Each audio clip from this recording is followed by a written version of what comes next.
Hello everybody, it's Barwin here, and today we are going to be doing something kind of different today. We are going to be reading some subreddits, and in the spirit of Halloween, we are going to be reading some of the creepiest, maybe, sorta, kinda, whatever, of r/nosleep. It is currently 2 o'clock in the morning, so it's already pretty damn late, and I'm really tired. So after this, I'm not going to get any sleep tonight. So, alright. One of my near-death experiences while... hang on, let me turn off the fucking fan. One of my near-death experiences while fishing. I am a native Canadian who lives on the west coast of Canada, and I have had 12 near-death experiences in my lifetime. Holy fucking shit. 12? 12. Damn. 9 of which happened before I was 21 and were mostly fishing related. During a trip, me and the men in my family went on to get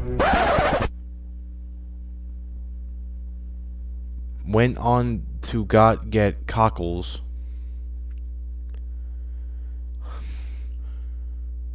Let me fucking restart. During a trip, me and the men in my family went on to get cockles, a type of shellfish. I think it meant go get cockles. We went during winter to avoid what we call red tide, which is the fuel and oil that comes off of boats and ships and seeps into the sands. I'm terrible at reading. Where shellfish live. Whenever we go and dig for cockles, or any other shellfish for that matter, we have to go when the tide is at its lowest, which happens 3 to 4 times a year. It varies due to the lunar activities. During the winter, our daylight lasts from about 9 a.m. to 4:30 p.m. and the trip going to our digging spot took up all that daylight. The boat we had at the time had no shelter from the elements, and we were at the mercy of nature. That particular day, the water was flat, calm, and no wind, so we went full nearly speeding to get to our digging spot, which amplified the winter temperature of negative 20 degrees Celsius, or negative 4 degree Fahrenheit. Negative 4 degree Fahrenheit, bro, to go fishing for cockles. I still have no clue what the fuck a cockle is. I understand you're Canadian, but what is a cockle? This is supposed to be scary. This is funny. This is weird. I lost where I was. To bone chilling, negative 30 degrees Celsius, or negative 22 degrees Fahrenheit. It was 20. Why do I always get hiccups, bro? It was negative 22 degrees Fahrenheit, which was made worse due to it being ocean air and the humidity bit straight through all of our layers of clothes. Damn, so you were basically butt-ass naked out there. I understand. I don't really understand the science of that, but once you're going out, like, if I was wearing like 5 different coats, it could be so cold of humidity, it would just go through all your clothes and you would feel it. That's how cold it can get. That's why people wear so many clothes when it gets that cold out, because it feels like you're only wearing 1 or 2 layers when you're wearing like 5 or 6. Okay. When we finally got to our cabin, it was getting dark, so we brought out all of our clothes and food inside and rested until the next day. When daylight finally came back, we took stock of everything we needed: buckets, our tools for digging, and a gun, and set out to the beach to dig, but went slower than usual due to the temperature. I understand that. When looking for the signs of cockles, you need to look for small holes in the sand. You need to look for small holes for cockles. I am such a child. When you're looking for signs of cockles, you need to look for small holes in the sand and spot the telltale spurt of... Are they talking about gooey ducks? That's a gooey duck. Small holes in the sand. Spot the tail spurt of water that shoot out like a small water gun that you'd give to a toddler. That is a gooey duck, sir. I have never heard anyone in my life call it a cockle. I feel like you are just making that up because gooey ducks are shaped like cocks. They are literally shaped like cocks. I will put one on the screen right now. I might even have to censor it. It looks like a cock, okay?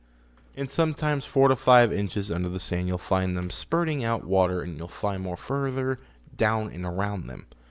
We were digging for all night, or for all the daylight hours, and it got really dark. And something that most big city folk don't really understand is when it gets dark out, it really gets dark out. The kind of dark where the trees are almost black and the only light you see is from the stars. That's just basically night. While we were digging and using headlamps to see in the dark, we heard something walking on the beach near us. And while exhausted, I picked up the gun. Hold on. While exhausted, I picked up the gun to give an example for gamers. It was like a cowboy repeater from Fallout New Vegas. This guy's giving way too much detail. Just get to the point. And aimed it in the general direction of the footsteps and almost yelled for someone to shine the light for me. In the midst of darkness and low to the ground, we saw a pair of eyes glowing from the flashlights. I asked my grandfather if I should fire a warning shot, and he immediately said yes. So I aimed in front of it and aimed to the right and fired, then reloaded right away and aimed between its eyes. That thing slowly took 3 steps towards us and then stopped. What the fuck? After about 5 seconds, it slowly backed away into the darkness, walked down the beach. We didn't say anything, but we all knew that if we stayed at that beach, we would not be returning home. So we packed up all our gear, went down to the boat, and started slowly driving back to our cabin. When we got to the middle of the bay that the beach was in, we heard the entire bay echo with howls. We were being hunted by wolves. We didn't say anything while driving back to the cabin, but we all knew that we saw death's gaze and barely avoided becoming a missing persons report in the middle of winter, hours away from civilization, or any people for that matter, in the midst of the darkness that is the Canadian wilderness. I will give this advice that most Canadians abide by. Be nice people, because you never know when the end is near.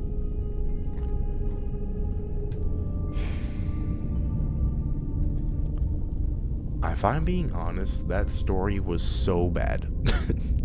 I'm sorry, the glimpster, but I was expecting like a skinwalker or something, and there were so many typos, and I was really struggling to read all that. So much detail just for a bunch of wolves to be staring at you through the darkness while you're searching for cocks in the sand. I'm sorry, but that was not great. I don't even know if I want to include that in the video, to be honest, but I'm going to, because why not? It's content. Okay, this one isn't that long. This one is called My Husband Gets Up at 12 a.m. every night, or morning, depending on what you call it. It's like half empty, half full kind of thing. My husband gets up at 12 a.m. every night. Last night when he came home, he was different. Let me move the camera again. I never believed in the supernatural or anything out of the ordinary. That was until last night when I realized that my husband Jack had been getting up at precisely 12 a.m. every night, or morning, depending on what you say. Because a.m. is technically morning, but it's still like really late at night. Like it's 2 a.m. in the morning right now. It is late at night, or in the morning, whichever you prefer. It started innocently enough, with him giving some vague excuse about needing some fresh air. I never thought of it much, assuming it was just one of his strange habits. But last night was different. It all began when I woke up and realized Jack was not in the bed. The clock on the nightstand read 12:15 a.m. A chill ran down my spine as I stepped into the living room, only to find him sitting on the couch staring blankly at the wall. His eyes were empty, lifeless, and it was as if he had no soul within him. "Jack, are you okay?" I asked in my voice trembling. He turned his head slowly to face me, and a sinister smile crept across his face. Okay, that's a hard thing to say. Crept across his face. Try saying that 5 times fast in the comment section. Okay. And a sinister smile crept across his face, revealing teeth that seemed sharper and more menacing than they should be. "I'm fine, dear," he replied, but his voice sounded off, almost mechanical. Something was very wrong. The man I had loved and known for years was gone, replaced by this hollow version of himself. He got up and walked past me, heading towards the bedroom. I followed him quietly, my heart racing. In the bedroom, he stood before the mirror, his reflection sending shivers down my spine. His eyes were completely black, and his skin seemed to ripple, as if something were moving beneath it. I gasped and took a step back, my fear intensifying. He turned to me again, his unnatural smile never wavering. "You should go back to bed, dear. Nothing to worry about." But how could I go back to bed? I knew I had to find out what he was doing at 12 a.m. every night. I couldn't simply ignore the fact that my husband was no longer the man I married. I decided to follow him. The next night, I pretended to sleep, my mind racing with fear and curiosity, and exactly at 12 a.m., Jack rose from the bed and silently made his way to the front door. I slipped on my coat and shoes and followed him, careful not to make a sound. He walked down the empty streets, moving with an eerie grace that I had never seen him before. I kept my distance, hiding in the shadows, as he reached an old, dilapidated building at the outskirts of the town. The place had always given me the creeps. Jack entered the building, and I hesitated for a moment before following him inside. What I saw there still haunts me to this day. The interior was dimly lit, and a group of figures surrounded him. They were all tall, grotesque beings with pale, almost translucent skin, and eyes that glowed with an otherworldly light. "What is going on to Jack? Jack boy, I'm scared for this man. What is going on?" I watched in horror as they seemed to merge with Jack, their forms twisting and warping him until he was no longer recognizable as a human. What the fuck? It was like he was becoming one of them, losing himself in their malevolent collective. I knew I had to get out of there, so I backed away slowly, my heart pounding. I managed to make it back home without being detected. The next morning, Jack returned to bed, seemingly unaware of my discovery. I knew I couldn't live with that thing masquerading as my husband any longer. I packed a bag and left, vowing to never return to that house of horrors. I don't know what those beings are or what they wanted with Jack, but I couldn't stay to find out. Now I live in constant fear, looking over my shoulder, knowing that they might be watching, waiting, and ready to come for me. Whatever happened to my husband that night, it turned him into something unrecognizable, something sinister, and now I can't help but wonder if he was ever truly human at all.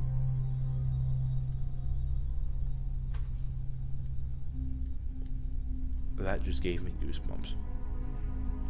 Jesus. Ooh, that's one to get the blood rising. Okay. This morning, as I huddled in my new unfamiliar apartment, I heard a knock on my door. Dread washed over me like a tidal wave, and I cautiously approached the entrance. When I opened the door, I was greeted with a sight that would haunt my nightmares for the rest of my life. Standing before me was a figure that looked exactly like my husband Jack, or at least the man he used to be. He wore the same clothes, had the same face, and yet I knew it wasn't him. His eyes were no longer the beautiful shade of brown I'd fallen in love with. They were empty, soulless voids.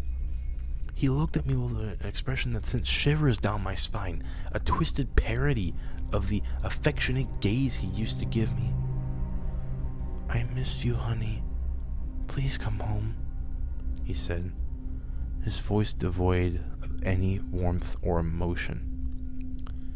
I cannot imagine how creepy that would be. Terror surged through my veins as I slammed the door shut, locking it as fast as my trembling hands would allow. That thing may have taken on my husband's appearance, but I knew it was no longer him. Whatever had happened to him that night had turned him into something else, something monstrous, and now it seemed that it had followed me, lurking in the shadows, waiting for the right moment to reclaim me. I live in constant fear, knowing that the being that wears my husband's face is out there, watching and waiting. I can only hope that whatever it is, it never finds its way back into my life, or worse, into my new home. The memory of my husband's transformation and the dread in those empty, soulless eyes haunt me every day. A chilling reminder that some secrets are better left undiscovered. Holy shit, that was a good one.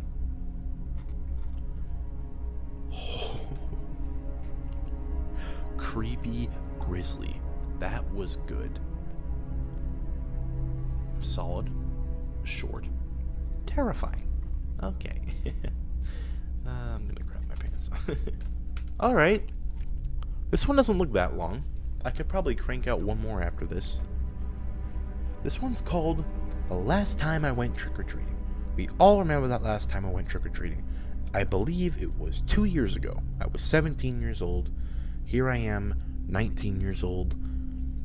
And who knows? I might go trick-or-treating again with some family when I'm older, like as the adult, but I am never really trick-or-treating again because I can just go to the store with no money and steal some candy.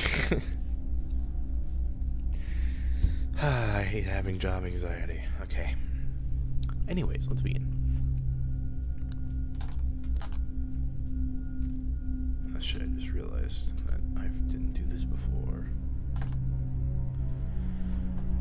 Not everyone remembers their final time going out trick-or-treating. People often say, one year it was fun, and the next year it seemed lame. It's always up for debate. At what age should kids stop trick-or-treating? Some people say 12 is too old. Bullshit. While others say they don't mind if high school kids show up to their house, provided that they're polite and respectful. My dad always thought that the whole trick-or-treating thing was just a little silly, but he was never against going with me when I was younger. That end of the year I turned 13. I feel sorry for you. I did that shit till I was 17. And it would turn out to be the last year I went trick-or-treating. Dad informed me early in the week that he wouldn't be going with me this year. He had to pull a double shift, and that if I insisted I was going, he was fine with it. But that I needed to be careful and meet up with some friends. I was filled with nervous excitement. I never thought I'd be allowed to go out alone on my favorite holiday. Well, my former favorite holiday. That is a creepy sentence in its own. What the fuck happened?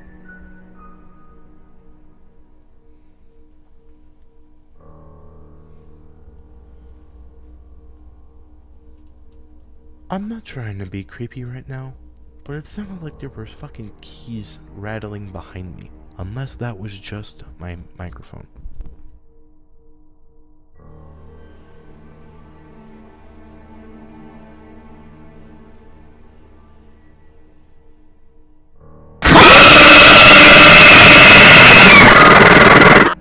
The only problem with my dad's requirement was that, truth be told, I didn't have many friends. I never talked to my dad about it. But I was pretty much a loner at that point in my life. Sure, I had a few schoolyard chums, but we weren't really on the trick-or-treating together level of our friendship, so against my better judgment, I lied to my dad and went solo. Are you dumb? At 13 years old, in this day and age, you went alone. I don't know how old you are right now, but if it's like created in March 2010. Another voiceover for my retarded dumb brain. This was when the subreddit came out. The story was actually posted 2 days ago when I was recording this, so they're probably around my age now. Oopsie daisies, I apologize. Vampires were all the rage this particular year. It seemed like every other kid at my school had plastic bangs, long black capes, and horrible Transylvania accents. I want to suck your blood, blah, blah, blah. You know, the corny-ass Dracula voice. I, however, decided to go against the grain and dress up as my favorite monster, a werewolf. Dad spared no expense getting me a full-body costume with no realistic fur and all. Dad spared no expense. Okay, so we did get in the costume, right? With realistic fur, all in all. I even had a full face mask. If you can believe that, I was excited. This would be a night I'd remember forever. Little did I know how right I was about that. After Dad set out, I made a little map of all the houses I wanted to hit up for my candy. My neighborhood was decent, but I heard rumors that the houses on the Stevenson Road gave out full-speed candy bars. I think he means full-size candy bars, unless there's like a candy bar called a speed candy bar, which I will Google later. The holy grail for a kid on Halloween. Sure, that street was around a 20-minute walk, but I figured if I got through my neighborhood early enough, I'd be there and back before it got too late. Dad said he would call the house at about 10 to make sure I was home. If I wasn't there to answer, I'd be in trouble. Why would he, be mad if you didn't come home and answer the phone at 10? I would be worried as a parent. I don't want to ever have kids, but I would be worried to death if my kid wasn't home by the time I told him to. I wouldn't be pissed. I would be furious. But once again, I wouldn't be the type of person, honestly. I would call the house at 10 to make sure I was home. If I wasn't there to answer, I'd be in trouble. A surprisingly crisp air blew past me, bringing the smell of distant candles, pumpkins, and sweets. As I walked down the street to my first batch of houses, kids were gallivanting around in sugar-induced hyperspells.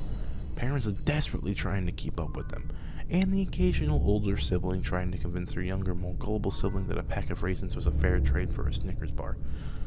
I was overwhelmed with joy at the atmosphere around me. After about an hour, I was nearly done with my neighborhood and the hall was sweet. My makeshift pillowcase bag was just over halfway full.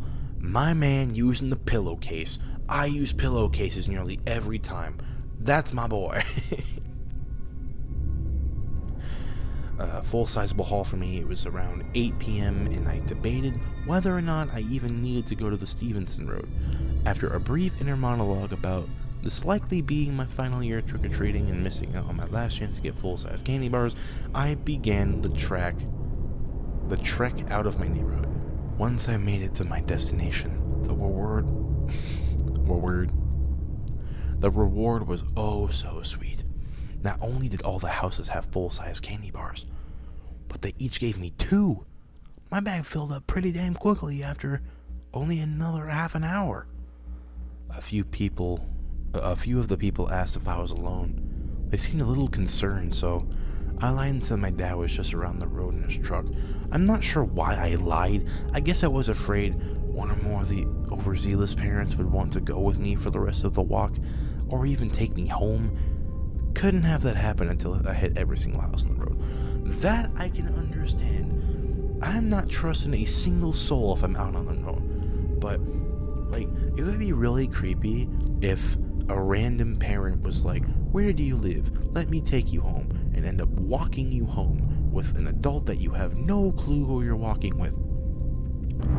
So that is definitely the best move in a boneheaded move situation when you're out by yourself at 13, but you don't want to go with anybody. If you're gonna go out alone, then just, yeah. After the final house, I made my way back down the road as a few of the houses began to turn their porch lights off, cloaking the road in darkness. It was a little after 9 p.m. now, so as long as I made my way home, I'd be back in time for Dad's 10 p.m. check-in. If nothing else, Dad was always very punctual, and I realize now a part of him was likely still worried for me. I just realized my mouse has been on the screen the whole time. I am so sorry. Even if he did think I was with friends. While I was making my way home, a cold wind blew past me. It sent a chill down my spine and made the hair on the back of my neck stand up. I told myself this happened due to the cold, but walking back to my neighborhood on that dark road all by myself, I suddenly became frightened at my situation. I picked up the pace a little, yearning to see the streetlight at the beginning of the stretch of houses that made up my neighborhood. The sound of heavy breathing and footsteps was the only noise I heard around me as I walked. Suddenly, a sound came from somewhere nearby. I could hear music, not just any music, but Halloween music. I stopped and listened for a moment to determine where it was coming from. It seemed to be coming from just ahead. Confused, scared, and a little curious, I jogged to see where the music was coming from. Why would you go to the sound? Why? Just past the trees, I could see the glow of a porch light, and I made out an old gravel driveway. I stopped and looked upon the house that was done up with all manner of decorations and lights, and it even had a speaker playing a fantastical, creepy music. I was in absolute awe of the marvelous home before me. It took a couple of minutes to realize that I didn't notice this house on my way to the Stevenson Road. Surely I wouldn't have missed the spectacle as I walked this way. I chalked it up to the lights have been off, thinking maybe the owners of the home were late getting off work. Stranger things have happened. While I was thinking this over, I noticed a man sitting on the porch with a big bowl. We made eye contact and he began to wave at me. At first I said hello, then to call me over. He was smiling and seemed nice enough, just a normal older man in jeans and a rather ugly pumpkin-colored sweater. I looked at my watch. It was only 9:24, and I was nearly home. Surely one more house wouldn't hurt, right? I walked down the gravel driveway to meet the man. Making my way up the stairs to his porch, it creaked under the unexpected weight. The man stood up, setting the bowl down using a cane to help support himself. He smiled as I held out my bag. "Trick or treat," I said warmly. "Oh my," he started, "a wolf man." "It has been a while since I've seen one of those." "That's great," he said with a friendly chuckle. I was a little unsure of what to do next, so I laughed and responded, "Yeah, werewolves are my favorite." I said proudly. The older man listened. The old man leaned in and whispered, "Can I tell you a secret? They're mine too." He chuckled as he reached for the bowl, stopping suddenly. "Oh dear," he said defeated. "How did I run out of candy already with the late start I had? Guess I'll have to go grab some more from inside," he said as he slowly began to make his way to the door. He gripped the handle and it opened with a loud creak. Stopping in the doorway, he turned to me. "Why don't you come in for a sec, son? Never go into a man's house on Halloween unless it is your own house. Don't ever. Never. That is a instant sexual assault charge or murder waiting to happen. Get out of the cold while I fetch some candy for you." Old man with a cane. That does not sound right. Looking back at this moment as an adult, I know how insane my actions were, but I was just a kid. I was trusting the man had been nothing but kind to me, and living in a rural area where we're taught to always be polite. "Oh, sure, okay, thank you, sir," I said as I followed the man inside. Walking past the threshold, I felt a chill go down my spine again as the door shut behind me. I shivered as I looked around. There was nothing odd about the inside of this home. It was a little unkempt, but so was my dad, and I didn't seem strange to me. The man turned to me with a smile. "Why don't you have a seat? I'll be just a moment," he said, trailing off as he walked into the other room. Sitting down in a chair, I waited for the man to bring me goodies. As I sat, looked around this home, I noticed a rather peculiar smell in the air. At first, I couldn't place it. Then after a few minutes, I determined what the smell reminded me of. Pennies. A strong smell of copper filled the air around me, but I was unsure what else smelled like that than other than new obsolete one-cent coin. God, if I only had known, I would have run out of that fucking house right then and there. I sat for what felt like an eternity while I heard the man shuffling around the other room. After a while, I heard the man yell from the other room, "You think you could come and help me out for a second?" "No." I stood up, walking towards the room his voice was coming from. Walking down the hall, the smell was getting stronger. It was almost unbearable. With one final step, I turned into the room the man's voice was coming from. As I stepped into the room, I looked down at my watch and noticed that the time still read 9:23 p.m. I stared at it, thinking maybe that my battery was dying. I heard a weird squishing sound as I walked and took down at my feet. Ugh. Gross. Covering my shoes were sticky, thick layers of blood. I had never seen so much blood before, aside from a small cut here or there, but I knew what it looked like, and there was so much of it all over the floor in my shoes. I felt my skin grow pale, and a cold sweat hit me as I slowly lifted my head. The sight that my 13-year-old self was met with was indescribable, but I will do my best to explain it. Hanging from the blood-soaked ceiling by large hooks were dozens of horribly mutilated corpses. Never, ever go into a man's house on Halloween with no parental supervision. Their flesh had been torn away in strips, and there were large bite marks in some spots on the bodies. Blood was still oozing from several of them into a pile on the floor. Ugh. There were children, teenagers, and even adults, all dead, all with the majority of their flesh missing. A couple of them were even missing their eyes. Ugh. What the fuck? God, the way those eyeless corpses looked, their mouths wide open as if in a silent scream, capturing their final moments of life in horrifying pain. I was too scared to make a sound and too sick to my stomach to even throw up. I took several steps back as I began to hyperventilate, for fear beginning to take over. Suddenly I bumped into something and I felt a strong hand rest on my shoulder. I nearly screamed as I slowly looked up to see the once kind looking old man smiling down on me. He had blood all over his face and bits of flesh in his teeth. His eyes were now pure black, and he didn't need his cane to support his weight. I was horrified. Tears began to fill my eyes as the man opened his mouth and impossibly wide, ready to take a bite out of me. I tried to run, but his grip was too strong. It was as if I was being held in place by chains. I closed my eyes, hoping it would be over quickly. I wished at that moment that I had just stayed home, or that my dad could have come with me. Suddenly, I heard a weak, gurgling yell come from the room behind us. "Run!"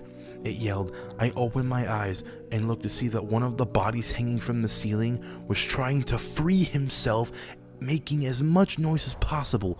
More skin tore from his back as he wiggled to get loose from the hooks embedded with him. "Run!" he yelled again. This time with such force as if any life he had left was being used to make that sound. I looked up at the old man who was looking over at him, distracted and his grip loosening as he debated on going over to a man who was now taunting him. This was my only chance. I ran faster than I ever had before. I made it to the door and flung it open. I threw myself out, but felt something grip my lower leg. Falling to the porch, I looked back to see the old man had slipped on the blood, chasing after me, covering him in it from head to toe. His mouth was growing even larger as he let out a demonic bellowing screech. With tears in my eyes, I kicked him again and again until finally I hit him in the eye, which caused him to recoil. I threw myself off the porch, got up, and ran down the driveway. I didn't stop running until I reached my driveway. By the time I had arrived, my father was in the driveway, seemingly ready to get into his truck to come find me. He began to yell, but I just ran to him and hugged him. I was crying and wailing in fear. It caught him off guard, and any anger he had for me missing my curfew by almost 2 hours seemed to vanish. You were gone for 2 hours? How long were you in there? I mean, to be fair, it did say that his clock died at 9:23, unless the old man snuggly unplugged his watch. 2 hours seemed to vanish. He took me inside and looked me over. The fur of my costume was covered in blood. He tore it off me and looked over, tending to a large scratch on my leg. After comforting me, he asked me to tell him what happened. I could barely form words, but I managed to get out that the man down the road did this and had real dead bodies in his house, that he tried to eat me. The real blood all over my costume was evidence enough for my dad to call the police. They investigated They investigated the area over the next couple of hours. Excuse me. The next morning, a rather annoyed police officer asked me some generic questions. It seemed that they had looked up and down the road all night for the so-called house, but they couldn't find it. They had me show them where it was, but it was gone.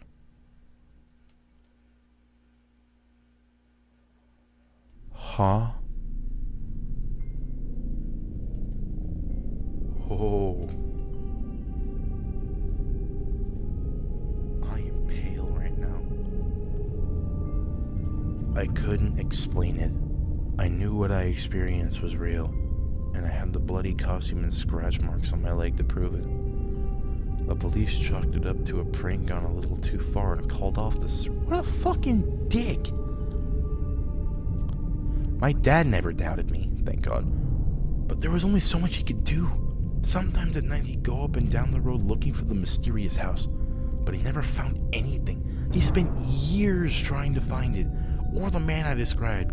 He would never forgive himself for not able to be there for me that night, although I'm not sure if things would have gone any different. Maybe we would have been traumatized together, or much worse. Halloween was never the same for me.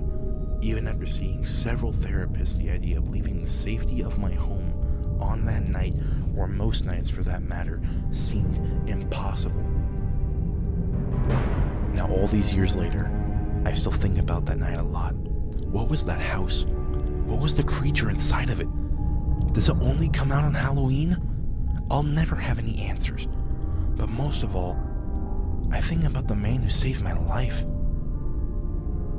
It was likely the parent of a child who just wanted to go trick-or-treating and thought the house looked like a good stop. They were lured in, like a moth to a flame, by all the mesmerizing lights and decorations. However, even though the pain must have been unbearable, that man saw that the creature was about to kill another child and wouldn't stand for it. A final act of defiance and courage saved my life. He was a hero, my hero. I just wish I could thank him, or even better, that I could have saved him. Survivor's guilt is a hell of a thing to live with. So that was the last time I ever went trick-or-treating. The only thing I have left to say is, If you're walking down a dark road on Halloween night and you come across a marvelously decorated house and a nice old man, run.